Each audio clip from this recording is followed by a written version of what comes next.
అందరికీ నమస్కారం. Welcome back to my channel.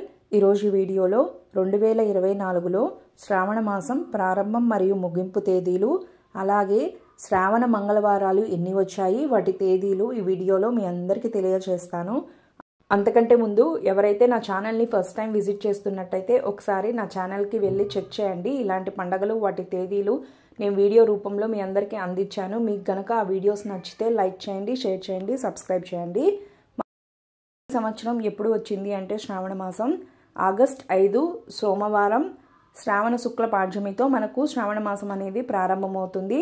ఎప్పుడు ముగుస్తుంది అంటే సెప్టెంబర్ 3 మంగళవారం అమావాస్యతో మనకు శ్రావణ మాసం అనేది ముగుస్తుంది.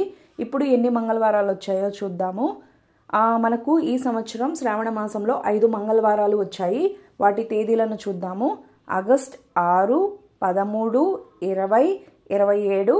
ఇక చివరి మంగళవారం ఎప్పుడు వచ్చింది అంటే సెప్టెంబర్ 3. మనందరికీ తెలుసు కదా, శ్రావణ మాసంలో శుక్రవారాలకు ఎంత ప్రాముఖ్యత ఉందో మంగళవారాలకు కూడా అంతే ప్రాముఖ్యత ఉంది. సో ఈ వీడియో మీకు నచ్చింది అనుకుంటున్నాను. నచ్చితే కనుక లైక్ చేయండి, షేర్ చేయండి, సబ్స్క్రైబ్ చేయండి. Thanks for watching.